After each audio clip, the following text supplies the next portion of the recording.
완벽 판매 돌파. 재구매 압도적 판매. 남지연 알부민 더 진하게 더 고함량으로 25,500mg에서 31,040mg으로 알부민 복합물 제가 직접 배합했습니다. 남지연 원창의 알부민 2090 울트라 맥스. 간에서 매일 생성되는 알부민, 우리 몸속 혈장 단백질의 주요 성분. 혈액속 핵심 단백질로 영양소가 몸속 곳곳 제대로 전달되게 하는 영양 배달부.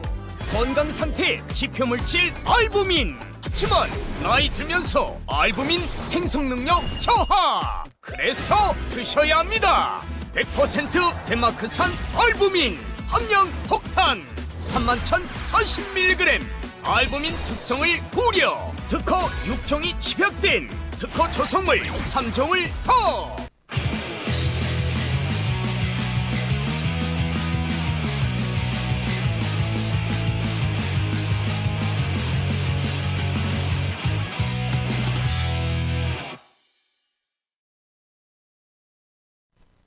안녕하세요 시청자 여러분. 언제나 평일 오후 2시를 지키는 어느새 50만 구독자를 갖게 된 아시아투데이 TV 장예찬의 정치 펀치입니다. 여러분의 성원 덕분에 우리 아시아투데이 TV에서도 나날이 많은 분들의 여론이 모아지고 있는데요. 오늘은 많은 분들이 기대하시는 국민대변인, 국민의힘 이준우 대변인 모시고 아침에 있었던 헌재 탄핵 심판에 대한 정밀 분석부터 앞으로 굵직한 현안들, 이것이 대통령 탄핵 심판 선고에는 어떤 영향을 미칠지 등등에 대한 이야기 자세히 짚어보도록 하겠습니다. 대변인님 안녕하세요. 네, 안녕하세요. 반갑습니다. 이준우입니다. 네, 지난 일주일 사이에도 참 많은 일이 있었잖아요. 네, 그렇습니다. 네, 대변인님께서 가장 눈여겨본 이번 주에 이 뉴스가 가장 중요하다 할 만한 소식 어떤 게 있을까요? 어제 결정이 나왔죠. 아, 오늘인가요? 네, 오늘 오전. 오늘 오전에 나왔죠. 네, 탄핵이 전부 다, 기각이 됐습니다. 만장일치죠. 이제 감사원장과 이제 이창수 이제 서울중앙지검장 등 검사 3명 포함해서 4명에 대해서 전부 다 만장일치로 헌재에서 탄핵이 기각됐습니다. 네. 원래 이게 사실 예상됐던 일이에요. 그렇죠. 예상됐던 일인데, 헌재 이거를 빨리 판단하지 않고 또 90일 넘게 시간을 끌었다. 감사원장 같은 경우는 거의 100일 거의 다 됐더라고요. 네. 98일인가 만에 판단했는데 왜 이렇게 시간을 끌 수밖에 없었느냐. 끌 수밖에 없으니가 아니라 시간을 끈 거겠지요. 민주당에서는 정부가 일을 할 수 없도록 국무위원을 잘해서 끌어내리는 거고 거기에 손뼉을 맞춰주면서 헌재는 최대한 직무 공백 상태를 만들었던 거고 어쨌든 그 기간에 100일이나 걸렸고 이렇게 탄핵 사유가 없는 경우는 빨리빨리 심판을 해가지고 빨리 직무 복귀를 시켜야 한다. 그런 점에서 굉장히 늦었지만 굉장히 좋은 결과가 나왔지만 늦은 면에서는 굉장히 좀 아쉬움이 많이 큰 그런 탄핵 결정이라고 생각합니다. 네, 그래서 결국 탄핵을 통과만 시키면, 가결만 시키면 직무가 정지되는 지금의 제도, 그리고 탄핵을 무리하게 밀어붙인 정당에게 어떤 페널티나 손해가 주어지지 않는 제도의 맹점을 보완하지 않으면 계속해서 우리 윤석열 대통령 돌아온 이후에도 민주당이 뭐 50번, 60번 탄핵을 이어갈 수 있는 거잖아요. 그런 부분에 대한 제도적 보완까지도 정치권에서 논의가 필요한데 이 이야기 나중에 좀 짚어보고요. 우선은 차분하게 오늘 헌재 판결부터 하나하나 조목조목 정리를 해드리겠습니다. 가장 먼저 오전 10시에 최재 감사원장에 대한 탄핵 심판이 있었습니다. 여러분 뉴스 보신 것처럼 8대 0으로 전원일치 판결이 나왔는데요. 세부적으로 따져보면 굉장히 중요한 부분이 많아요. 제가 판결문이 이게 한 55페이지 정도 되더라고요. 최재 감사원장 판결문만. 이거를 다 꼼꼼하게 읽어보고 왔는데 일단 이 중에 소수 의견이 나온 부분이 있어요. 네. 별개 의견이라고 해서 이미선, 정계선, 정정미 3명의 좌파 판사들이 감사원이 훈령을 고쳐서 국무총리에게 감사 청구권을 줬거든요. 네. 그 부분은 위법이라고 판결을 했고 또 국회가 요청하는데 감사원 회의록을 보여주지 않은 것도 위법이라고 했습니다. 다만 그 위법이 파면에 이를 정도는 아니기 때문에 탄핵에 대해서는 8대 0으로 전부 다 기각이 나왔어요. 일단 이 소수의 별개 의견에 대해서 먼저 한번 짚어볼게요. 3명의 별개 의견이 총리의 감사 청구권 이 부분에 나온 거 혹시 어떤 정치적 또는 사법적 의미가 있을지 대변인님은 좀 어떻게 보십니까? 네. 일단 탄핵에 대해서는요, 저는 만장일치로 8대 0이라고 기각하긴 했지만, 위법이라고 뒤에 못 박은 거, 이건 굉장히 좀 의미가 있다고 봐요. 네. 왜냐면 이제 감사원장, 체제 감사원장의 불법성은 있다고, 헌재가 판단하는데, 이거는 모르겠습니다. 체제 감사원장에서 어떤, 헌재에서 흠집을 내기, 그러니까 흠집을 정확하게 판결문 속에서 기록으로 남겨가지고 흠집을 내서 돌려보내겠다. 우리가 그냥 돌려보내지 않는다. 적어도 스크래치는 주고 돌려보내겠다. 이런 의지가 아니었을까 생각이 들고요. 이 헌재에서 방금 말씀드렸던 별개의 의견, 여기에 대해서 많은 국민들이 과연 공감할 수 있을지. 왜냐하면 헌재가 국무총리의 훈령을 고쳐가지고 국무총리가 감사에 대한 어떤 판단을 할 수 있게 한 것 자체는 딱히 잘못이다 보기 어려울 것 같아요. 그렇죠. 그런데도 네. 불구하고 이렇게 위법이라고, 특히 이게 우리법 연구회 소속 아니겠습니까? 이분들 전부 다 한 명은 이제 우리법 연구회 출신이 이제 추천을 해서 임명되신 분이죠. 이렇게 우리법 연구회 출신들은 여전히 죄가 없는 상태에서도 그냥 돌려보내지 않는다.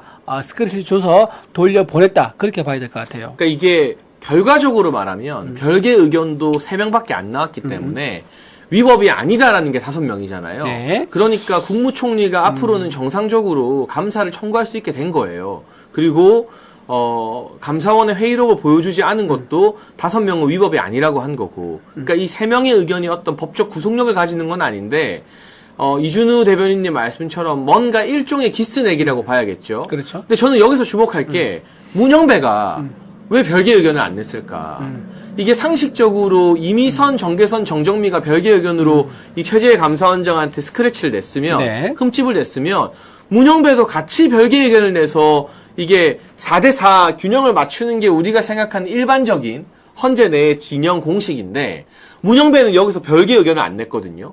그러니까 지금 이재명 지지 커뮤니티에서 문영배 욕하고 또 난리가 났어요. 이건 제가 봤을 때 문영배를 집중 타겟으로 한 우리 보수 우파의 여론전이 그렇죠. 어느 정도 문영배를 위축시키고 있는 거 아닌가. 이 장외 여론전이 나름대로 헌재 내부에서 뭔가 지형 변화를 만들어내고 있는 건 아닌가 하는 생각이 드는데 좀 어떻게 보십니까? 아주 적절한 지적하셨습니다. 전부 다 지금 주말에 수십만 명의 광장에 모이지 않습니까? 네. 여의도하고 강원에 모이는데 거기서 가장 이름이 많이 나오는 게 문영배잖아요. 문영배예요. 네. 문영배 헌재 재판관 역사의 죄인으로 남을 것이냐, 을사오적의 반열에 오를 것이냐 이런 지적을 받으니까 문영배 헌재 소장 권한 대행도 쫄은 겁니다. 위축이 된 거죠. 그래서 여기에 자기가 별개 의견을 달았다가는 정말 집에 못 갈 수도 있겠구나, 또는 집에서 못 나올 수도 있겠구나 라면서 조금 위축이 된 것 같아요. 그런 위축이 되다 보니까 여기서 살짝 발을 뺀 게 아닌가. 본인도 원래대로라면 우리법 연구회 출신에서 가장 핵심 네. 멤버로 활동했지 않습니까? 그리고 실제로 우리법 연구회에서 회장까지 했던 분입니다. 2008년에 그랬던 분인데 여기서 발을 뺐다는 거는 조금 국민들 여러 눈치를 보고 있다. 특히 우파가 마음 먹고 한번 털면은요 다 털립니다. 문행배 방인해가지고요. 그 행배가 얼마 전에 지금 어떻게 됐죠? 조용히 탈퇴했습니다. 문행배 방에 원래 본인이 10년 넘게 활동하던 동문회 방인데요. 거기서 얼마 전 조용히 잠잠해지니까 조용히 그 커뮤니티에서 탈퇴를 했다고 합니다. 이게 뭡니까? 국민들 눈치를 보는 겁니다. 그래서 이번 별개 의견 낼 때도 아마 본인이 좀 발을 빼지 않았는가 그렇게 생각이 듭니다. 그러니까 지금 뭐 조중동이나 네. 일부 언론에서 또는 에헴 하면서 선비질하는 중도거리는 정치평론가나 일부 정치인들이 장애 여론전, 우리가 광화문과 여의도에서 집회하는 거 이런 게 소용없다. 막 이런 식으로 이 시민들의 이 자발적인 의지와 열정을 폄하했잖아요. 근데 저는 오늘 이 최재해 감사원장 탄핵 심판에서 별개 의견을 좌파들이 쫘르르 냈는데 문영배만 빠진 걸 보고 이게 효과가 없는 게 아니구나. 그리고 그렇다고 해서 문영배가 과연 윤석열 대통령 탄핵 심판에서도 기각이나 각하를 할지 이건 모르겠어요. 저는 그렇죠? 그 기대는 별로 안 해요. 4대4만 나오면 된다고 보는데 다만 이렇게 여론전을 통해서 문영배가 위축되는 것만 해도 헌재 재판관 8명이서 회의를 하는 걸 평의라고 하잖아요. 네, 그렇죠? 이 평의를 막 1주, 2주 하다가 마지막 평결을 통해서 결론을 내는데 문영배가 발언권을 세게 행사하지 못하고 소위 말해서 목소리 크게 못 내고 위축되는 효과만 보여도 상당히 그 평의에서 보수 성향의 재판관들이 자기 이야기를 할 수 있는 공간이 더 넓어지는 게 아닌가.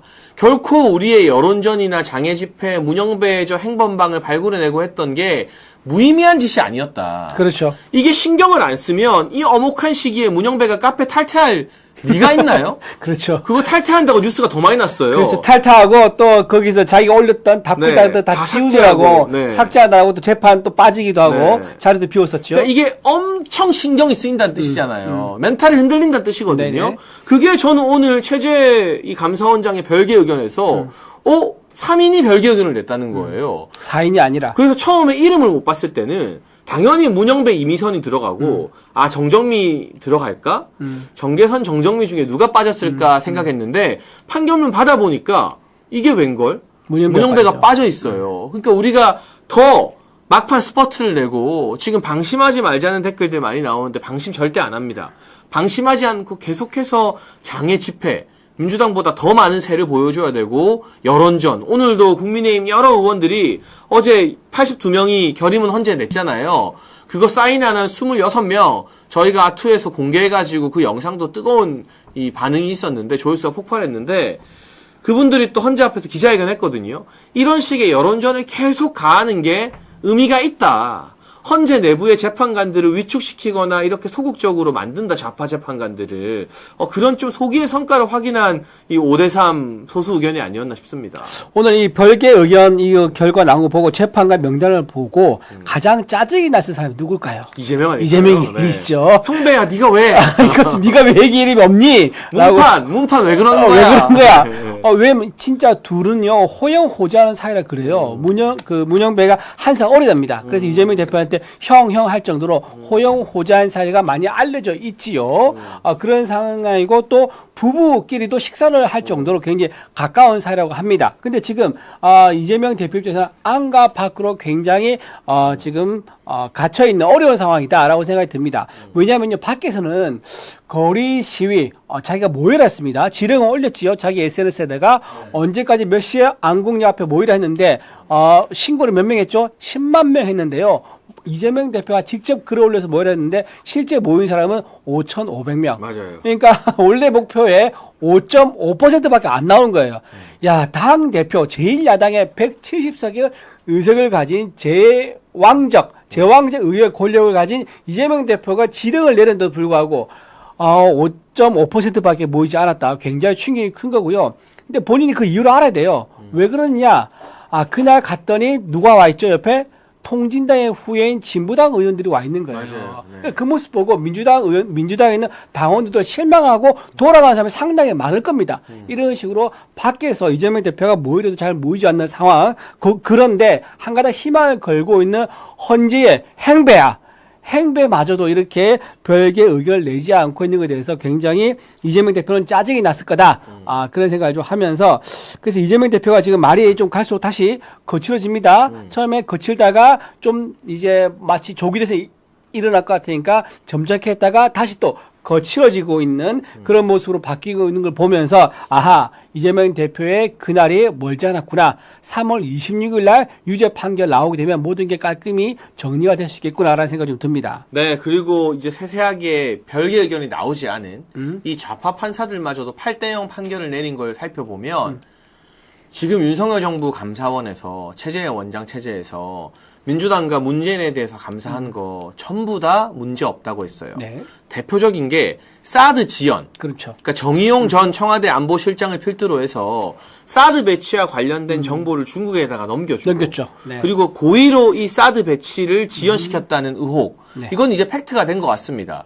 정말 놀랍게도 사드 관련된 어떤 장비 등이 들어가는 날짜를 좌파 시민단체한테 청와대가 알려줬어요. 그렇죠. 그러면서 시위하라고 했어요. 그래서 미군의 어떤 수송 물자나 이런 것들이 들어가지 못했어요. 이거는 나라를 팔아먹은 이적 행위예요. 제가 봤을 때는. 이런 어떤 감찰들, 민주당은 표적 감찰, 정치 감찰이라 했지만 전부 다 문제가 없다. 또 지금 민주당의 전현이라고 있습니다. 그렇죠. 김건희 여사에게 살인자다 뭐다 막말을 내뱉었던 인간 말종이라고 할 수 있는데 전현희가 국민권익위원장일 때 여러 가지 근태나 출근 제대로 안 한 부분들 감사하는 거 이거 문제가 없다. 그리고 민주당에서 또 뭘 지적했냐? 왜 윤석열 정부에 대한 감사는 제대로 안 하냐? 대통령실 이전이나 관저 이전 같은 감사를 했는데 문제가 없다고 판결 나왔어요. 그것도 부실 감사가 아니다. 제대로 한 거다. 라고 이거는 차마 별개 의견도 못 나오고 8대 0으로 그동안 이 최재 감사원장과 감사원의 행위에 대해서 전부 다 정당성을 이제 부여해 줬거든요. 여기에 따른 정치적 파장도 만만치 않겠죠. 그렇죠. 일단 아까 말씀 잘하신 것처럼 정의호 안보실장이 사드 관련된 주요 기밀들을 넘겼죠. 넘기고 중국에 넘겼고 그거에 대해서 감사원이 검찰에 고발을 한 상태입니다. 감찰의 수사 결과가 좀 있으면 진행되고 있으니까 나올 거고요. 그 다음에 이런 식으로 하는 게 이미 민주당에서는요. 전체 어떤 당의 당원 당규상 기조 같아요. 무슨 말이냐. 지난번에 탄핵 소추할 때 탄핵 소추 사유 중에 뭐가 있었죠? 친중 외교를 하지 않은 거를 탄핵 사추 이유로 들었어요. 1차에 넣었다가 뺐죠. 그렇죠. 뺐죠. 1차에 넣었었죠. 그리고 북한과의 어떤 당당한 모습 이것도 왜 북한과 좀 친하게 안 지느냐라고 하면서 북한과의 외교에 대해서 당당한 모습이라든가 북한과 외교에서 그런 어떤 대등한 모습 이런 걸 보인다고 해가지고 그것도 탄핵 소추 이유에 넣었습니다. 자, 그러면 이재명 대표가 뭐라 했습니까? 북한에 대해서, 중국에 대해서는요, 쉐쉐하면 된다고 그랬습니다. 문재인 전 대통령은 중국에 가서요, 예. 중국은 큰 산입니다. 대한민국은 작은 산입니다. 라고 스스로 낮추는 굴종 외교를 펼쳤어요. 네. 문재인 정부 때도 그랬고 이재명 대표가 지금 이끌고 있는 제1야당도 중국 앞에서만 보면 쉐쉐하고요. 그다음에 군사 기밀을 넘겨주고요. 중국에서 우리나라 들어가지고 간첩 활동하는 건데 그 간첩 활동할 때 간첩법 개정하니까 갑자기 딱 간첩법 논의를 중단해버립니다. 막았죠. 그렇죠. 막았죠. 왜냐하면 이 중국인들 수사하다가 혹시 간첩법 적용되면 어떡하나 싶어서 그걸 감싸준 거예요. 민주당에서. 정말 이해할 수 없는 짓이죠. 네. 그런 것들이 하루 이틀이 아니고 또 뭐라고 했습니까? 이재명 대표가 이렇게 얘기합니다. 우리 북한의 김정일. 그 이야기를 공개 석상에서 했어요. 공개 석상에 라이브에서. 저희가 지어낸 게 아니에요. 아닙니다. 영상이 다 남아 있어요. 영상이 다 남아 있는데 네. 우리 북한의 김정일을 얘기했고 그다음 뭐였냐면 김일성에 대해서 우리 선대께서 해온 그러한 노력들이 폄훼되지 않도록 이러면서 북한에 대해서 굉장히 추종하고 떠받드는 네. 주체 사상을 혹시나 추종한 게 아닌가 싶을 정도로 그런 말을 공개 석상에서 했단 말입니다. 그런 맥락에서 보면 지금 최재 감사원장이 이거에 대해서 국헌을 오히려 문란하게 하고 우리나라 이제 그 법에 나와 있는 거죠. 법에 나와 있는 그 적국 그러니까 주종은 적국은 북한에 돼 있죠. 그 북한에 대해서 제대로 대응하지 않는 이런 그 정보의 유출이라든가 기밀에 대해서 감사한 것은 대단히 잘한 일이다라고 평가받고 할 수밖에 없는 거고 또 하나 원전 관련돼서는 왜 원전의 경제성 있지 않습니까? 그걸 통계를 조작해가지고 일부러 멈췄죠. 이미 4천억이나 들어가지고 재가동시킬 수 있는데 수명 연장할 수 있는데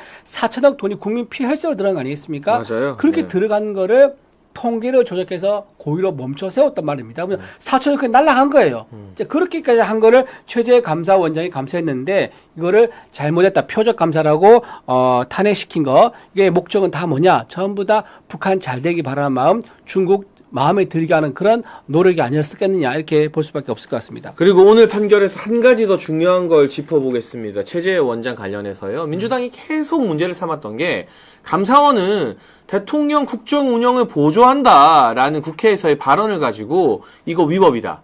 감사원의 독립성을 침해했다라고 막 난리를 쳤거든요. 놀랍게도 이 발언도 8대 0으로 별개 의견조차 없이 소수 의견 없이 이 발언만 가지고 위법을 저질렀다고는 볼 수 없다. 대통령이 국정 전반을 책임지는 자리이기 때문에 감사원이 열심히 일하는 것 자체가 그 국정 운영에 도움이 되겠다는 방향으로도 이해할 수 있다라는 게 판결문에 적시가 돼 있어요. 그렇죠. 네. 그럼 이게 뭐냐?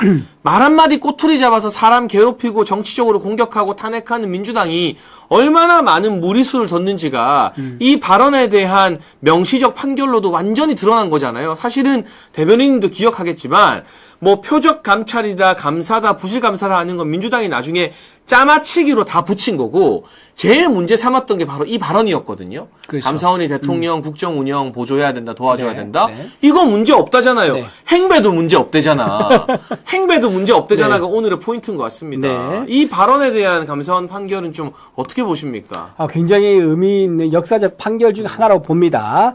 감사원이 그러니까 정부 행정부의 최고 수장은 대통령이죠. 그리고 네. 대통령 지휘 아래 모두 예하 이제 헌법 기관들, 행정부 기관들이 다 있는 건데 거기에 대해서 감사원이 대통령의 국정 운영에서 보좌를 하는 거 이거에 대해서 문제가 없다라고 확인을 시켜준 거 이거는 굉장히 잘 된 거고 이런 부당한 정치적 공격에 대해서 헌재가 밀리지 않고 행배마저도 손을 들어줬다는 것은 굉장히 의미가 있다. 감사원에서는요, 정부라든가 어떤 정치, 어떤 휘둘리지 않고 문제가 있으면 찾아가서 감사하고 감사 결과가 중대한 위반이 있으면 검찰에 고발하는 이 행위는 당연한 거고 앞으로도 보장돼야 한다. 그렇게 봅니다.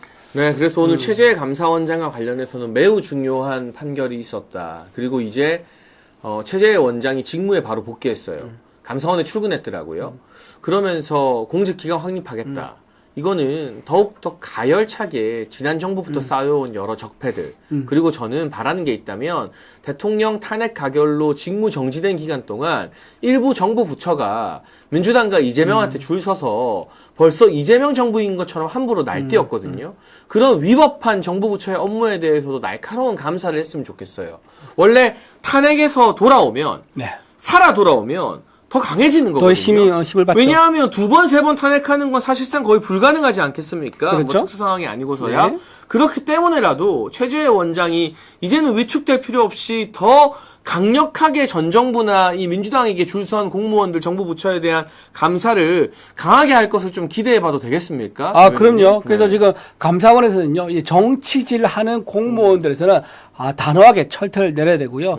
현재 공무원들은 정치가 아니라 행정부, 그러니까 정당의 국민으로부터 선택받은 정부가 일을 하는 데 있어 가지고 실행하는 중요한 역할을 맡고 있습니다. 맞아요. 그래서 네. 정치가 아닌 행정 관료로서의 역할에 충실해야 한다. 함부로 민주당이라든가 어떤 정치인에게 고기를 갸웃거리는 또는 먼저 연락하는 그런 일은 없어야겠다. 그렇게 생각합니다. 네, 리아님 슈퍼챗으로요. 헌재 앞에서 또 한 번 만세를 외쳐봅니다. 두 분도 화이팅이라고 화이팅. 아이고. 기분 좋은 슈퍼챗 보내주셨습니다. 너무 감사합니다, 리아님. 그리고 오늘도 저희 채팅창 관리해주시는 박경현님과 함께해주시는 구독자분들 너무 감사한데요. 보시면서 생방 중에 좋아요 꼭 눌러주시고요. 아시아투데이 TV 100만을 가야 되니까 구독 버튼도 부탁드립니다. 50만 넘었다고 축하한 게 이틀 전인데 벌써 50만 5천이 되었네요. 모두 여러분 덕분입니다.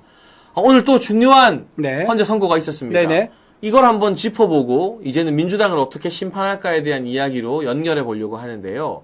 이창수 중앙지검장과 검사 2인 더, 네. 그러니까 총 검사 3명에 대한 탄핵 네. 선고가 오늘 동시에 있었는데 그렇죠. 여기는 아예 어떤 별개 의견이나 소수 의견도 나오지 않고 만장일치로 기각이 되었습니다.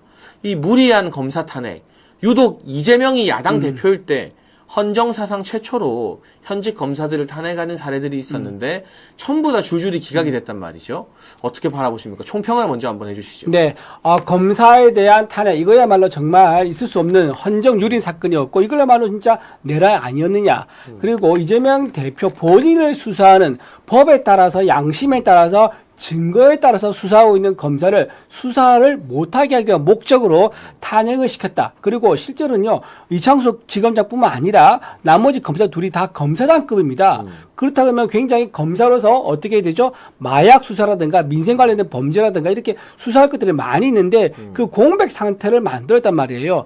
이재명 대표 본인에 대한 수사를 막기 위해서 국민 다수가 피해를 입는 불편을 겪어하는 이런 상황을 만들었다는 거. 이거는 정말 이재명 대표가 본인이 돈을 써서라도 갚아야 됩니다. 갚아가지고 시민들한테 혹시 피해를 입은 사람들이 있다 그러면 사죄를 해야 된다. 이런 말씀 드리고 싶고요. 이런 얘기 진짜 나오더라고요. 민주당 의원들을 각출을 해가지고 헌재가 지금 이렇게 민주당이 탄핵 남발할 때 쓰인 비용이 4억 6천만 원이라고 맞아요. 하지 않습니까? 네. 이거를 민주당에서 전부 다 각출해서 다 갚아내야 된다. 왜냐하면 탄핵을 할 이유가 없는데 탄핵을 해가지고 공백을 만들고 그 공백의 피해는 누가 봅니까? 고스란히 우리 국민들 다 받지 않습니까? 맞아요. 네. 그거를 어루만져 주기 위해서는 최소한이라도 지금 탄핵에 들어간 비용 4억 6천만 원이라도 민주당에서 갚아야 된다라고 말씀을 드리고 싶습니다. 저는 더 갚아야 된다고 봐요. 그렇죠. 국회가 쓴 세금만 4억 6천이고요. 네. 탄핵당한 당사자들이 아. 변호사 쓰는 비용도 그렇죠. 어마어마하거든요. 그렇죠. 그 비용도 갚아야 되고 직무 정지 기간 동안 우리 공공기관이 손해보는 거잖아요. 그것도 다 민주당이. 그러니까 탄핵을 주도한 정당이 갚도록 하는 그런 법안이 반드시 발의되고 통과되어야 한다는 생각이 듭니다. 저는 그 갚는 방법이 딱 한 가지 방법밖에 없다 생각해요. 이번에 만약 선거법 위반 있지 않습니까? 네. 그 유죄 나오면 돼요. 그 유죄 나오면 그 민주당의 국고로 돌려줘야 되는 게 400억 이니까. 434억입니다. 네. 434. 예, 그 돈이면 다 갚아줬을 것 같아요. 그럼 우리가 400억 받고 네. 4억 정도는 봐줄까요? 그렇게 된 날이 오면 좋겠습니다. 아니, 물론 네. 그렇게 뭐 그걸 퉁치고 계산해주고 봐줄 수 있는 건 아니지만 네네네. 민주당이 이재명의 선거법 이제 범법 확정으로 이재명의 정치 생명만 날아가는 게 아니라 민주당이 400억 이상을 국가에 토해내야 된다. 돌려줘야 네. 된다. 네. 그래서 3월 26일에 이재명 2심 선고가 매우 중요하다라는 말씀 격가지로 한번 드리고요. 대각선 연구소님 슈퍼챗으로 이제 우리가 체제의 지도자와 함께 자유라는 이름의 꽃을 반국가 세력으로부터 지켜야 된다. 조금만 더 힘내자. 고지가 얼마 남지 않았다라는 슈퍼챗 보내주셨습니다. 감사합니다. 대각선 연구소님. 이 대학생 연구소님이 건국의 아버지 얘기하셨거든요. 이승만 이제 전 대통령 얘기하는데 네. 이거 짧게 좀 말씀드리면 왜 이승만 대통령이 굉장히 위대하냐면요. 그때 당시에 우리나라 건국을 했을 때 신생 독립국가가 전 세계적으로 100개가 넘어요. 네. 근데 그 중에서 하나 우리가 어떤 나라를 만들 것이냐 이거 여론조사한 적이 있거든요. 그게 동아일보에 그 당시 보도가 됐습니다. 사회주의와 공산주의로 가야 한다는 여론조사 결과가 70% 넘었어요. 그 당시에는 그런 당시에 여론이 높았죠. 77% 나왔어요. 지식인들도 그쪽 지식인들이 그렇죠. 많았고. 그렇죠. 네. 그러니까 왜 그러냐면 그 당시엔 그럴 수밖에 없었던 것도 이해가 돼요. 왜냐하면 왕정 국가 세대에서 쭉 이어오다 보니까 사람들이 뭔가 자유를 가졌을 때 그리고 동등한 사회 같이 일하고 같이 나눈다는 환상이 좀 있었던 것 같아요. 근데 그거를 이승만 대통령은 깹니다. 왜냐?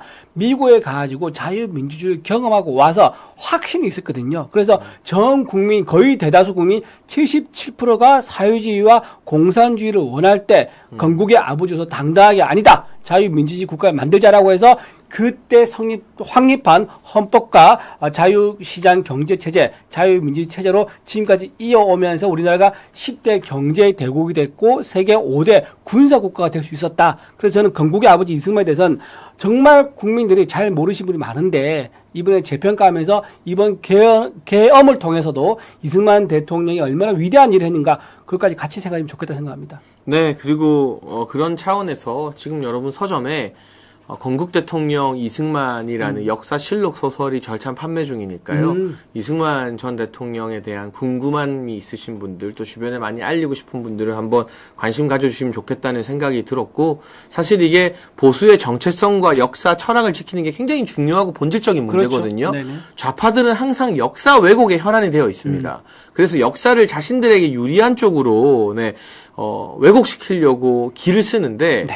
우리도 이제부터 대통령이 많은 젊은 사람들을 계몽시킨 이 시점에서 과거 빛나는 우리의 역사, 이승만 대통령의 한미동맹 성과, 그리고 우리나라를 자유민주주의로 지킨 것에 대한 교육부터 차근차근 좀 내실을 다질 필요가 있겠다는 생각이 드네요. 네. 교육 얘기하니까 좀 1분만 얘기할게요. 네, 교육 네, 얘기니까. 말씀하세요. 왜냐면 그때 이승만 대통령이 얼마나 진짜 대단한 결단을 내렸냐면 우리나라 전체 예산에서도 얼마 안 됐었거든요. 먹고 사는 문제가 굉장히 치열하고 중요한 문제였는데 그때 우리는 1년 전체 예산의 5분의 1을 교육에 썼어요. 우리나라는 자원도 없고 기술도 없기 때문에 오직 교육밖에 없다. 인재를 키워가지고 기술을 만들어야 된다. 그래서 교육에 투자했는데 그게 전체 예산의 5분의 1이어야 된다. 그리고 그때부터 초등학교 의무교육이 이승만 대통령 때 시작이 됐다는 거. 거기까지만 말씀드리겠습니다. 네, 아주 중요한 이야기 때문에 저희가 잠깐 옆 동네로 갔다 왔고요. 네. 지금 다시 또 네. 검사 탄핵과 관련된 이야기를 해보면 좋습니다. 이번에 검사 3인에 대해서 8인이 모두 다 기각 판정을 내리면서 굉장히 중요한 판결들이 나왔습니다. 네. 이게 김건희 여사 도이치모터스 수사 불기소했다고 탄핵을 시킨 건데 이거 문제없다. 위법한 사항이 아니다. 그러니까 여러분 판결문을 보면 위법인데 중대한 위법은 아니라서 파면 사유는 안 된다는 판결이 나올 때도 있고 그렇죠. 아예 위법이 아니다라는 판결이 나올 때가 있어요. 네. 근데 이창수 중앙지검장과 검사들은 아예 위법이 아니라고 나온 거예요. 그렇죠. 그러니까 불기소할 수도 있다. 그거는 검찰의 판단이다.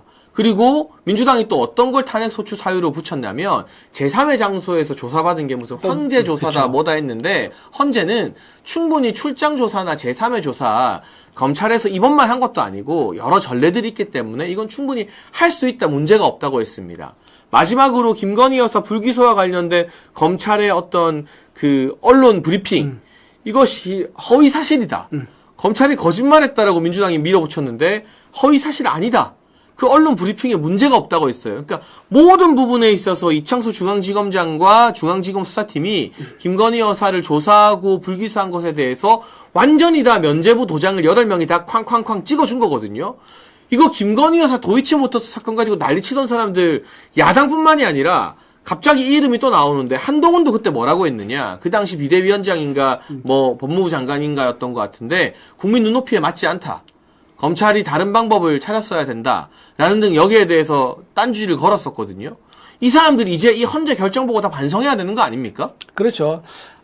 여러분들 중에서 일부 주변에 그런 사람이 있었을 겁니다. 뭔가 있으니까 저렇게 민주당에서 난리친 거 아니야? 그리고 김 여사 저렇게, 김 여사 관련된 무슨 보도 같은 게 특히 좌파 매체들 있지 않습니까? 그런 데서 다큐식으로 해서 보도를 내면 그걸 가지고 야, 정말 뭐 있다. 또는 함정 카메라, 몰래 카메라 가지고도 사람들이 오해를 하고 착각을 많이 했었는데 그야말로 정말 민주당의 아주 정교한 함정이고 정교한 선동이었다는 게 이번 헌재 판단에서 담겨있다고 보는 거예요. 네. 헌재 판단에서 방금 말씀 잘하신 것처럼 모든 것이 검사들의 판단에서 무리가 없었고 위법 사항이 없었다. 그리고 위법 사항이 있었지만 중대한 탄핵 사유까지는 안 된다. 이런 게 있었다 그러면 뭐 이런 말 못합니다. 하지만 그런 게 아니라 전부 다 위법 사항이었고 전부 다 검찰에서 고유한 독립적 판단을 했다고 확인을 해줬기 때문에 여러분 김건희 여사 관련된 불기소라든가 여러 의혹도 있지 않습니까? 거기에 휘둘릴 필요가 없고 자신 있게 당당하게 어디 가서 말씀하셔도 된다. 헌재가 확인해지고요. 여기 헌재에서 확인했는데 더 이상 어디 가서 무슨 방법으로 확인을 합니까? 이 부분들을 좀 주변에 많이 알려주면 좋겠다. 그런 생각도 합니다. 그러니까 저는 기자들이 이거 야당한테는 물어보나 안 하잖아요. 근데 한동훈한테 이 질문 꼭 던져봤으면 좋겠어요. 헌재가 문제 없다는데요. 네. 그때 출장 조사 가지고 한동훈이 국민 눈높이에 안 맞다. 예. 엄청 시비를 걸었어요. 아니 이거 헌재가 다 위법하지 않다는데요. 하다못해 그 좌파 판사들마저도 행배마저도 문제가 없다고 8대0을 내렸는데 당신 그때 김건희 여사 걸고 넘어졌던 거 국민 눈높이 운운했던 거 입장 번복 없냐 이 질문을 꼭 했으면 좋겠고 좌파들이 김건희 여사를 약한 고리로 공격하면서 윤석열 정부를 무너뜨리려고 했던 김건희 악마화 프로젝트의 일환입니다. 그러니까 김건희 여사에 대해서도 정당한 비판과 견제는 얼마든지 할 수 있죠. 그죠? 다만 하지 않은 일, 부당한 일, 법을 위반하지 않은 일을 가지고 완전히 한 사람을 악마로 만들어버렸잖아요. 저는 그 부분에 대해서 그 악마와에 동조했던 세력들, 여당 내에서도 김건희 여사를 비판하고 비난했던 세력들이 이번 헌재의 판결을 계기로 좀 반성하고 자중하는 모습을 보여줘야 되지 않을까 싶습니다. 북한에서 내려보낸 지령이 있습니다. 민노총에 내려보낸 지령이죠. 그 네. 판결문에 나와 있는 내용 그대로 좀 말씀드릴게요. 윤석열 대통령과 윤석열 대통령 가족을 집중적으로 공격하라. 그렇게 해서 탄핵의 불씨를 피워라라는 그 지령문 문장이 그대로 있습니다. 자, 이게 어떻게 넘어가서 활용 실질됐는가? 아마 민노총에서 글을 수료하고 나서요. 아마 이거를 살짝 민주당에다 언지를 준 것 같아요. 형님, 북한에 있는 김정은 수령한테서부터 지령이 내려왔습니다 하면서 언지를 주면서 딱 보니까 아하, 좋다. 이렇게 해서 그럼 뭘로 우리가 그 윤석열 대통령 가족을 계속 공개하지? 찾다 보니까 김 여사 딱 걸린 거예요. 그래서 이걸로 일단 탄핵을 밀어붙여 보자. 라고 하면서 그때부터 탄핵 바람이 시작됩니다. 탄핵 몰이죠. 그러면서 각종 이제 김민석 의원의 형이죠. 네. 김민웅 씨가 이제 탄핵에 대한 추진 본부 같은 걸 만들기 시작하면서 그때부터 상당히 오래 그러니까 탄핵에 공을 들였습니다. 그때 그 탄핵의 그 지렛대 역할을 했던 게 바로 북한에서 내려버린 지령에 의해서 윤석열 대통령 가족, 즉 김건희 여사였던 겁니다. 그래서 지금 이런 것들이 단순히 민주당에서 대통령을 공격한다 이렇게 단순히 볼 문제가 아니라 북한과 민노총과 민주당의 관계를 다 이해해야지만 전체 그림을 알 수가 있다. 우리가 북한에 의해서 내정 간섭을 엄청나게 심하게 받고 있구나. 우리가 어쩌면 북한 김정은에 의해서 사회 분열과 갈등에 희생되고 있는 거구나. 이런 것까지도 우리가 이번 기회에 다시 한번 알 수 있는 그런 계기가 된다 말씀도 드립니다. 네, 그래서 굉장히 중요한 판결이 오늘 헌재에서 내려왔다. 그럼 이제 앞으로의 전망을 한번 해보죠. 이창수 중앙지검장이 오늘 또 직무에 복귀하면서 명태균 수사 내가 책임지고 종결 짓겠다라고 했어요. 지금 검찰 내부에 소위 말하는 한동훈 라인들이 명태균 관련된 찌라시 정보들을 하나도 흘리면서 언론 플레이하고 있다는 의혹도 많이 제기되고 있거든요. 그렇죠. 이제 사실상 검찰의 2인자는 중앙지검장입니다. 1인자가 검찰총장이라면. 네. 그리고 수사 실무에 관해서는 어떤 면에서는 서울중앙지검장의 권한이 검찰총장보다 더 셀 때도 있어요. 왜냐하면 실제 수사를 직접 지휘하는 건 중앙지검장이니까. 근데 이창수 지검장이 탄핵으로 직무정지돼 있는 동안 갑자기 박세현 서울고검장이 특수본부장이 되면서 떠버려요. 박세현은 여러분 아시는 것처럼 철저한 한동훈 라인, 한동훈의 고등학교 1년 후배입니다. 현대고. 네, 근데 이제 진짜 2인자인 이창수가 복귀했기 때문에 박세현 특수본부장의 힘이 좀 빠지고 심우정 총장도 함부로 못하는 게 이제 이창수 중앙지검장이거든요. 뭔가 검찰이 좀 정상화되지 않을까. 그리고 이창수 지검장이 없을 때 어떤 일들이 벌어졌느냐. 검찰에서 일방적으로 문재인의 그 와이프 김정숙. 예. 갑자기 이름이 생각 안 났어요. 김정숙, 예. 생각하기도 싫어가지고. 김정숙의 예. 그 인도 관광 의혹이나 뭐 관봉꽃 옷 구매 의혹 등에 대해서 예. 그냥 불기소 무혐의를 때려버렸어요. 맞아요. 근데 이 문재인 수사를 가장 철저히 한 사람이 바로 이창수 중앙지검장이거든요. 전주지검장 때부터. 근데 지금 이제 사위 뇌물 사건은 그대로 남아있어요. 네. 이런 문재인 관련된 수사들이 이창수의 복귀로 좀 속도를 다시 한번 당기게 되지 않을까요? 네, 그렇게 댓글을 보고요. 또 그렇게 해야 하고요. 더군다나 방금 잠깐 말씀드렸지만 박세현 고검장 특수본부장 이분은 한동훈 대표의 고등학교 1년 후배. 근데 이분이 이번에도 좀 화제가 됐습니다. 왜냐하면은 검찰총장과 대검 지휘부가 구속 취소 지휘를 구속 취소에 대한 이제 석방 지휘서죠. 그거를 이제 결정을 내렸는데 밑에 있는 이제 일선 검사들이 계속 반대하면서 버텼다고 하는 거예요. 누가 반대하고 버티지? 이거 박세현 이 특수본부장이 아니었느냐 그런 얘기 흘러나오고 있습니다. 왜냐하면 만약 윤석열 대통령이 구속 취소돼서 관제에 돌아졌습니까? 가장 위협을 느낀다고 생각하면 누구겠습니까? 이재명 대표가 1순위인 거고 2순위가 바로 한동훈 대표 아니겠습니까? 한동훈 대표는 지금 본인이 조기 대선을 지금 염두에 두고 있고 마치 대선 뭐 선거운동 하는 것처럼 전국을 돌아다니고 있었어요. 북 콘서트를 열고 있었죠. 서울에서 한번 열었는데 부산 가서 또 열고 했는데 지금 그게 전부 다 올스탑 모두 취소됐습니다. 원래 전국에 다 돌기로 했거든요. 광역시도. 왜냐하면 부산에서 그 북콘서트 보러 온 사람보다 욕하러 온 사람들이 더 많은데 대구 가면 죽어요. 그러니까요. 예. 대구 장난 아니에요. 네. 대구는 총선 때도 한동훈이 오니까 그 도태우 변호사 공천 짜는 거 가지고 대구 시민들이 왜 공천을 그따위로 하냐고 막 항의하고 그랬거든요. 그때 그 정도였는데 지금 대구 가면 북콘서트가 아니라 도망 다녀야 돼요. 그렇죠. 예. 그래서 본인 느꼈을 거예요. 제가 이제 북콘서트 부산에서 했는데 북콘서트 하는 그 조그만 텐트가 있습니다. 거기에 보니까 야 진짜 재밌는 그림 나오던 거예요. 윤석열 대통령 지지하는 세대가 어떤 세대죠? MZ 2030 맞아요. 세대입니다. 근데 네. 한동훈 전 대표를 지지하는 사람들 어떤 분들이죠?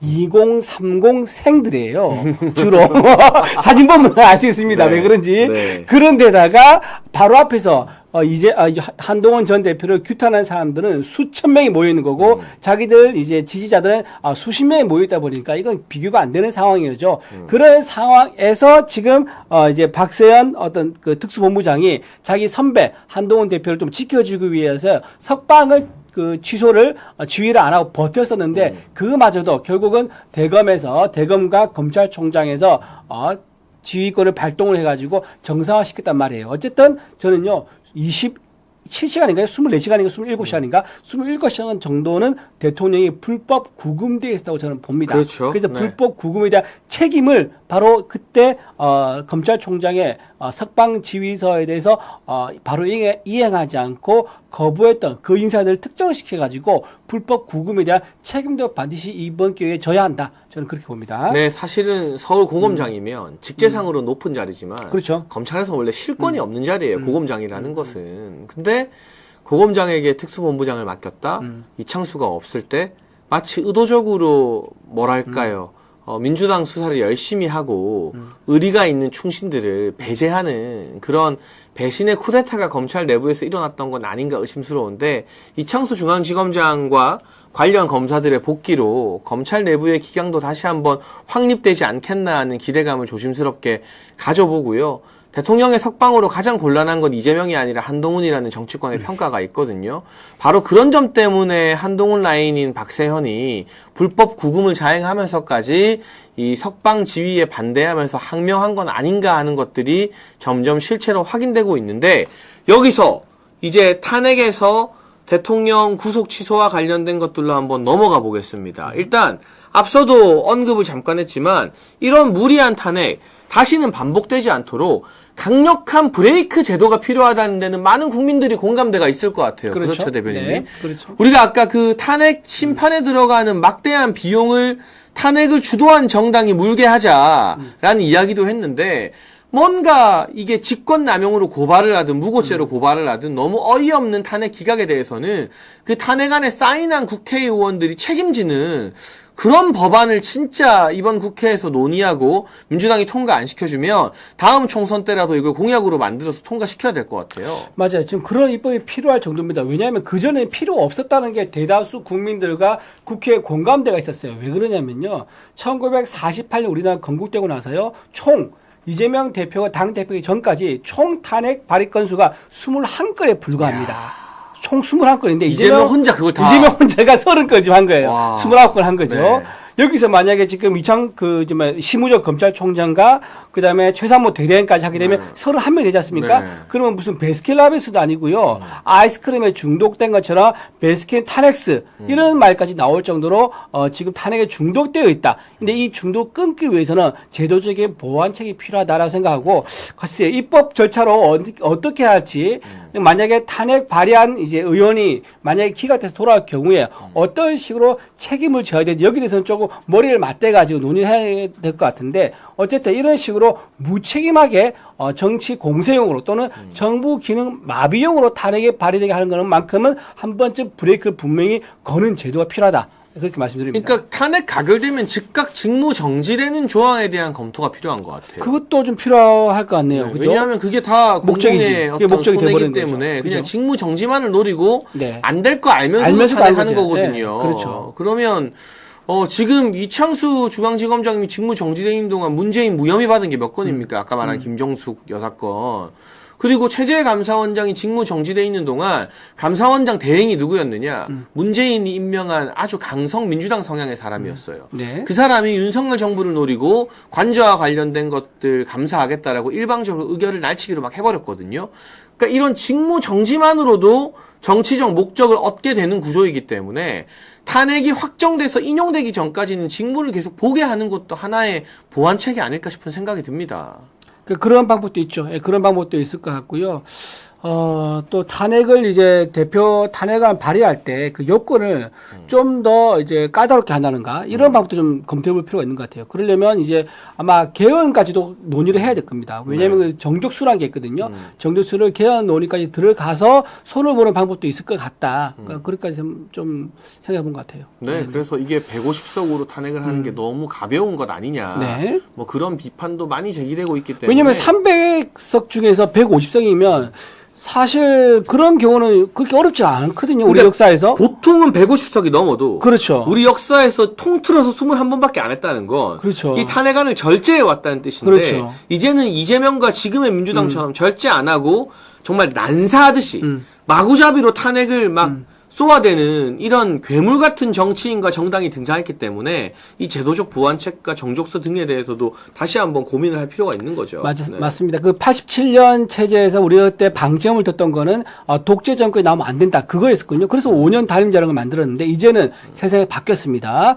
제왕적 의회 권력을 제어할 수 있는 장치가 필요하다. 이재명이라는 역사적으로 전무후무한 캐릭터가 등장했기 때문에 이거 실존하고 있는 겁니다. 이런 캐릭터 안 나오길 바랐지만 나왔잖아요. 나왔지 않습니까? 그렇기 때문에 제도적으로 이런 두 번 다시 제왕적 의회 권력을 탄생할 수 없는 그런 시스템을 만들어야 된다 말씀드립니다. 네, 그래서 이제 탄핵 이야기 오늘 헌재의 선거와 관련된 앞으로의 전망까지 저희가 다른 어느 방송보다 구체적으로 이준우 대변인과 함께 짚어드렸고요.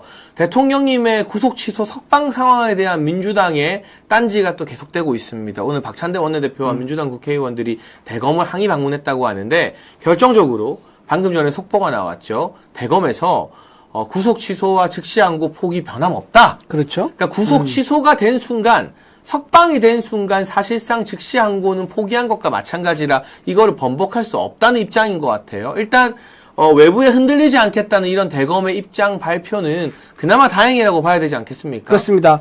일단 인신구속과 관련된 즉시 항고가 위원이라고 판단한 헌법재판소의 종전 결정을 존중한다. 이제 그렇게 입장을 밝혔고요.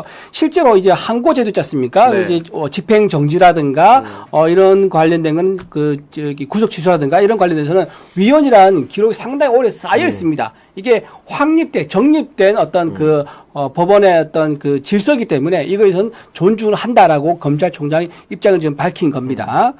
그런데 제가 여기서 문제 제기를 하고 싶은 것은 어제 국회에 나왔던 천대엽 법원 행정처장이 있습니다. 이게 법원의 행정사무를 관할하는 대법관급 자리이고요. 천대엽 행정처장도 대법관을 역임했던 인물인데 이 사람이 국회에 나와서 구속 취소에 대해서 즉시 항고해서 상급 법원의 판단을 받아봐야 한다라는 답변을 했어요. 대체 언제부터 법원 행정처장이 검찰에 대해서 이래라 저래라 할 수 있는 것인지, 그리고 서울중앙지법 판사의 독립적 판결에 대해서 이런저런 딴지를 붙일 수 있는 것인지 너무나 노골적으로 이재명 편을 드는 것 아니냐는 비판이 국민의힘의 권성동 원내대표에 의해서도 오늘 제기가 됐는데, 천대엽 법원 행정처장의 이 발언 심각한 정치 중립 위반으로 봐야 되지 않겠습니까? 그렇죠. 본인이 지금 검찰을 지휘할 수 있는 권한이 전혀 없습니다. 네. 월권을 행사한 거고요. 또 하나 본인은 지금 무슨 얘기를 제가 하려는지 갑자기 까먹었는데. 네, 네. 지금 그냥 법원 네. 행정처장이니까 법원의 행정과 인사 예산 이런 걸 그냥 그렇죠. 제가 그 얘기를 했어요. 네. 그 얘기를 했어요. 뭐냐면 이 말을 왜 했냐면요. 그러니까 앞들 좀 상황을 봤더니 이게 질문을 받고 답을 한 게 아니에요. 아, 그래요? 네. 네. 질문을 받고 답을 받아서 즉시 항고를 해야 된다. 아직 항고 기가 남아있다고 말한 게 아니라 본인이 그냥 말을 하면서 아무도 묻지 않았는데 그런 얘기를 했다는 얘기예요. 이게 무슨 말이냐. 상당히 민주당 쪽 혹시 교감이 있었던 거 아니냐. 자기가 앉자마자 이렇게 뜻을 밝힘으로 인해 가지고 한번 흔들어 보자라는 그런 정치에 개입하는 법원처장의 어떤 의도가 있었던 게 아닌가 생각이 듭니다. 왜냐하면 민주당에서 이걸 뭐 질문했다 그러면 답을 할 때 조금 더 매끄러울 수 있어요. 그렇죠. 그런데 이렇게 네. 노골적으로 누가 묻지도 않았는데 스스로 먼저 즉시 항고가 타당하다 또는 항고 기가 남았으니까 지금이라도 언제든지 할 수 있다 말하는 것은 굉장히 이건 정치에 깊숙이 개입하는 아주 이건 바람직하지 않은 그런 행동 같아요. 네, 그런데 이 천대엽마저도 국회에서 어떤 답변도 곁들였냐면, 네. 근데 이거는 위헌 가능성이 높다. 네. 항고를 해도 위헌 판결이 나올 가능성이 높다라고 이야기를 했거든요. 근데 그건 쏙 빼놓고 마치 법원이, 더 나아가서 대법원이 즉시 항고를 권유한 것처럼 보도하는 것도 문제고, 어쨌거나 수사기관과 사법부는 서로 독립되어서 영향을 끼치면 안 됩니다. 그렇죠. 당연하죠. 근데 대법관 출신의 법원 행정처장이 이런 발언을 하면 판사들에게도 알게 모르게 영향이 갈 수 있고 대검에도 엄청난 압박이 되는 거거든요. 오늘 장동혁 의원이 또 국회 나와서 민주당에 굴복한 천대엽 이런 이야기도 했더라고요. 그러니까 이 천대엽 법원 행정처장이 언제 대법관이 됐느냐. 김명수 대법원장이 지명한 인사예요. 그런데 그걸 윤석열 대통령이 지명한 조희대 대법원장이 법원 행정처장이라는 최대의 꿀 보직을 또 덜컥 맡겼어요. 그러니까 뭔가 이렇게 철학도 기준도 없는 법원 내 인사들이 법조 카르텔에 자기들끼리의 자리 나눠먹기가 이 천대엽 사태 같은 정치 중립을 훼손하는 사태를 만든 거 아니냐. 윤석열 대통령이 돌아와서 이 여러 공직 기강을 물론 법원의 인사야 뭐 대법원장 주도로 한다는 거 한다지만 정말 무너진 나라의 기강을 제대로 잡을 필요가 있는 것 같아요. 더군다나 법무부 이제 지금 장관 대행하고 있는 네, 김서구 김서구 법무차관이죠. 차관은 지금 이 구속 취소에 대해서 전혀 문제가 없다. 이거를 시행하지 않으면, 이거를 따르지 않으면, 법원의 판단을 존중하지 않으면 이거는 위헌이 될 수 있다라고까지 얘기했단 말이에요. 이게 법무부에서도 조차 대검과 또는 검찰총장까지 조차 전부 다 이렇게 구속 취소 결정에 대해서 존중을 하고 있는데 갑자기 난데없이 천대엽 법원행정처장이 뛰어들어가지고 이렇게 분탕질한다. 이거는 정치적인 어떤 목적, 흙탕물을 일단 만들어 봐봐. 그러면 우리가 민주당에서 알아서 뒤에서 받쳐줄게. 라고 하는 그런 교감이 있었던 게 아니라 그러면 좀 이해하기 어려운 그런 태도라고 좀 답변할 수 있습니다. 근데 방금 말씀하신 김서구 법무부 장관 대행, 법무부 네. 차관도 문제인 게 법원의 판결에 승복을 못 하겠다 그랬어요. 문제가 있다고. 구속 취소 판결에 대해서. 근데 이 사람 뭐지? 이상하다 살펴보니까 연수원 27기예요. 아, 한동훈이랑 동기예요. 동기예요? 예, 그러니까 이게 뭔가 한동훈과 조금이라도 연결돼 있는 인간들을 이랬다 저랬다 다들 쓸만한 인간이 없다라는 결론이 나오는 것 같고요. 어쨌거나 대통령 돌아오시면 저 경찰청장 대행 이호영 네. 거의 뭐 우리 국민들을 다 폭도 취급하고 있죠. 그리고 국방차관 대행 김선호 완전히 민주당한테 줄 섰죠. 법무부 차관 대행 김서구 한동훈 동기로서 구속 취소 결정을 내린 법원 판결에 승복 못하겠다고 했죠. 이런 사람들 일거에 싹 물갈이하는 그런 일들이 하루빨리 일어나기를 좀 많은 국민들이 바라지 않을까 싶습니다. 그리고 제가 좀 여기서 좀 다른 얘기 좀 하나 더 하면요. 오동훈 공수처장 있지 않습니까? 네. 그분이 공수처 하기 전 변호사를 잠깐 한 적이 있거든요. 네. 그때 변호사를 했을 때 정말 일반 국민들은 상상할 수 없는 그런 사건의 변호를 맡은 적이 있었어요. 그래요? 네. 미성년자 성추행한 사람의 가해자 쪽에서 변호사를 맡은 적이 있습니다. 아이고, 네. 9살에서 12살 사이, 그러니까 초등학교 2학년에서 초등학교 5학년 사이 되는 아이들 여학생 4명을 성추행한 가해자입니다. 근데 그 가해자가 어떻게 이제 오동훈 공처장을 얘기했냐면은 이 문제가 뭐냐?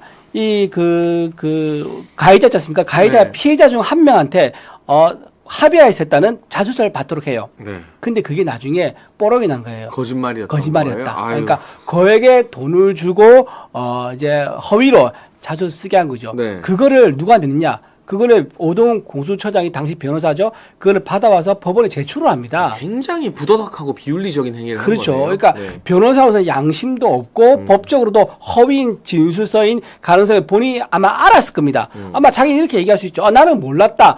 그 가해자의 부모가 피해자한테 가서 받아온 것을 나는 받아서 전담했을 거라고 주장을 하겠지만 글쎄요. 그 변호인단에 있으면서요. 변호인은 가해자의 어떤 이제 성공 보수라고 해야 되나요? 이제 이런 것들을 위해서 최대한 노력을 하고 있고 또 하나 모든 변론에 대한 어떤 그 법률적 자문에 대한 것을 다 의존을 할 수밖에 없는 상황이기 때문에 아마도 이런 상황, 그러니까 자수서를 받아오면 도움이 될까요?부터 해서 자수서를 어떻게 받을까요? 자수서에 어떤 단어가 들어가야 되나요? 등등에 대해서 다 조언을 구했을 거란 말이에요. 근데 오동훈 구장이 그걸 몰랐다? 가짜로 돈 주고 가짜로 써오는 거 몰랐다? 제가 보기엔 좀 어폐가 있어 보이고 아마 이런 식으로 미성년자 가해자까지 변호를 맡으면서 했던 경력이 있는 분이 이런 공수처장이라는 공직에 있다는 것은 좀 맞지 않다. 이거야말로 진짜 국민 눈높이에 맞지 않은 거 아니겠느냐 그렇게 말씀드립니다. 그 무능한 오동훈을 공수처장이 추천한 것도 한동훈이라고. 한동훈이 추천했던가요? 네, 그것도 이제 일부 기사와 언론에서 기사화되어 있는 사실이다. 한동훈의 참 마수가 곳곳에 다 있네요. 정말 만악의 근원이다. 네. 라는 생각이 저는 뭐 들 수밖에 없는 국면이고요. 마지막으로 이재명 이야기 좀 해보겠습니다. 이재명이 어제 한 방송 프로그램에 나와서 이런 이야기를 했습니다. 줄줄이 탄핵! 우리도 잘한 건 없다.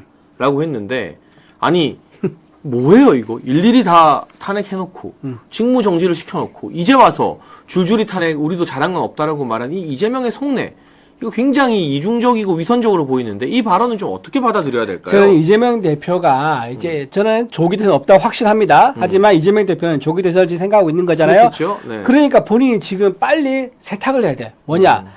그동안 야당 대표로서 한 게 뭐가 있느냐라고 하니까 딱 두 가지밖에 없는 게 하나 탄핵한 거, 29번 탄핵한 거, 온갖 정부가 하는 일에 발목 잡게 한 거, 그거밖에 없다. 두 번째, 자기 방탄한 거, 사법 리스크. 그러니까 정부 발목 잡기와 자기 사법 리스크 방탄 이 두 개밖에 성과가 없다 보니까 자기가 차기 지도자로서 면모를 보여주기 위해서는 뭔가 중도 보수인 척 해야 되는 거예요. 그러다 보니까 민생과 경제를 챙겨야 되는 그런 발언을 기존 했던 말과 다른 앞뒤가 다른 말을 해야 되는 거고요. 그러다 보니까 뭔가 줄 탄핵, 그러니까 이 탄핵에 대해서도 내가 좀 중도 보수 입장에서 보면은 조금 지나쳤다라고 사과하는 척 악어의 눈물을 보이는 게 아니냐. 이것 또한 연기이고 다 가면이다. 이렇게 봐야 될 것 같습니다. 네, 그래서 이제 와서 뭔가 나는 온건한 사람이다. 나는 합리적인 사람이다라고 하는 이재명의 연기에 속아 넘어가면 어떻게 되는지 다 아시죠? 그렇죠. 존경한다고 했더니 진짜인 줄 알더라. 이거 시즌2 되는 거예요. 네. 그래서 이쯤 되면 이재명, 속이는 이재명이 문제가 아니라 속는 사람들이 문제다. 우리가 정신 바짝 차리고 주변에 이재명한테 설마 혹시 이재명도 달라졌어라고 속아 넘어갈 것 같은 사람들이 있으면 적극적으로 설득해야 된다라는 말씀을 드리고 싶습니다. 이제 와서 이재명이 소위 말하는 보수 성향의 방송국 나가서 보수 논객이랑 대담하는 거. 근데 정규재 씨가 뭐 더 이상 보수 논객이라고 할 수는 없겠죠. 그분 입만 열면 윤석열 대통령에 대한 증오와 분노로 가득해서 온갖 망상에 휩싸인 평론을 내뱉고 있는데 그런 사람을 보수 논객이라고 물타기 해주는 것도 저는 상당 부분 문제가 있다는 생각이 듭니다.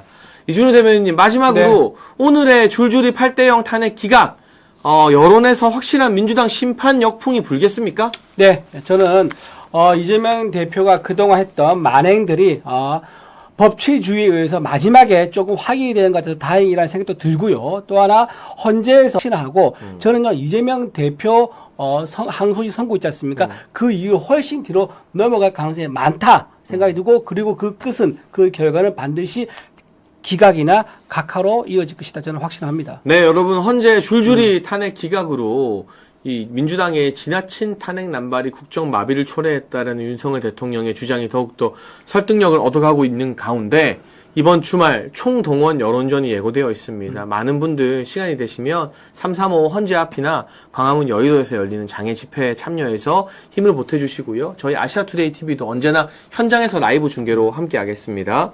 그리고 우리 아투TV와 함께하는 새롭게 리뉴얼된 알부민 2090 맥스 한번 소개해 드릴게요. 울트라 맥스.